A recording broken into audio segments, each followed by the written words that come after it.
thank the gentleman. We have oversight so we can make sure we trust but verify, and so we will continue the hearing despite the objection. The chair now recognizes the gentleman from South Carolina, Mr. Wilson. Thank you, Chairman Brian Mast and Ranking Member Greg Meeks. And we're grateful for the service of the witnesses. The people of Ukraine are under existential threat. Putin had a treatise that he published in Kremlin.com that Ukraine, the people of Ukraine, don't exist. And that was August 2021. With the war criminal Putin at hand, I'm grateful for the opportunity to highlight the robust oversight mechanisms that are already in place. In fact, there are 64 ongoing or planned audits and reports, which should be reassuring to the American taxpayers. Additionally, it's significant that we have 4 countries that are actually providing more aid as percent of GDP than the United States. In fact, we have a number of countries almost equal to the contribution by way of GDP, and that would include Bulgaria, Norway, Czech Republic, Canada, the United Kingdom. Over and over again, we have so many countries, Estonia, Latvia, Lithuania, and Poland ahead. So America is not alone.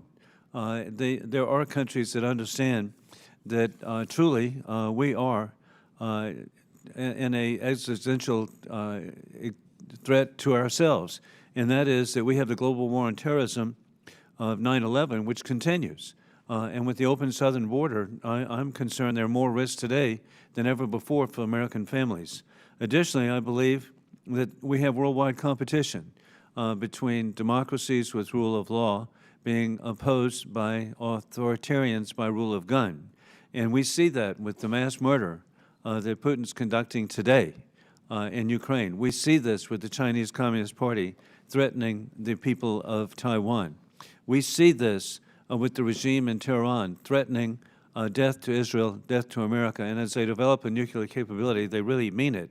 And so it's so important that we all work together for peace through strength. And that's why I'm grateful for an extraordinary op-ed that Ambassador Governor Nikki Haley provided on March the 6th, 20th, which indicates clearly China wins if Russia conquers Ukraine. So what you're doing is so important, reassuring the taxpayers.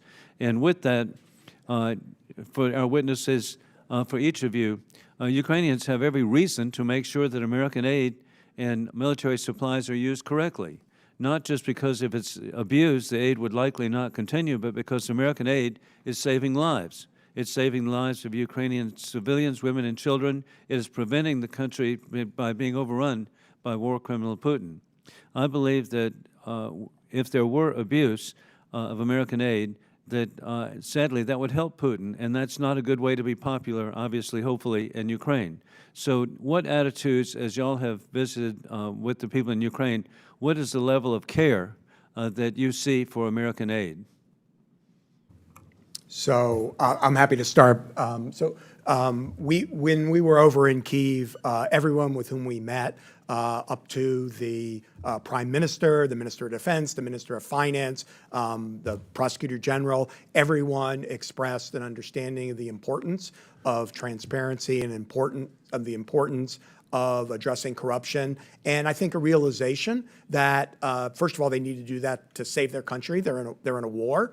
And secondly, they understand the implications they indicated to us of not doing that in terms of international assistance for their country. And so we heard that message consistently from the very highest levels. The Prosecutor General was back in town the next week, reached out to a number of us to meet again, and I had a one-on-one with him where I talked specifically about the importance of addressing corruption and ensuring that's done in a meaningful, transparent way. He indicated he understood that. Just for what it's worth, in the world of small coincidences, I actually worked in a prior life when I was a prosecutor representing the Department of Justice as a resident legal advisor to assist the people of Ukraine in addressing corruption, and went back there to help them write their anti-corruption package of legislation. And so I've seen the evolution that's gone on. They've told us they're committed to it. But having said that, we're IGs, we're in the trust but verify business. And so as Diana said earlier, we're going to continue to engage to make sure we're getting the information we need to do oversight and to make sure that they are in fact And accountable. indeed, thank you for your efforts. And this has got to be reassuring to American taxpayers that 64 different reports, 39 different IG requests. And indeed, when I was in Kyiv in December, the very first group we met with were the anti-corruption organization. And so there's every effort to avoid anti-corruption. And hey, what a classic case, Zelensky himself. If he'd been corrupt, when the president offered him a ride out of the country as Russian troops were 10 miles away coming to kill him and his wife, he would have fled the country and enjoyed the fruits of corruption. No, he stayed. He said, I want to be there to, I don't need a ride. I need ammunition. Thank you. I yield back. Gentlemen, yield.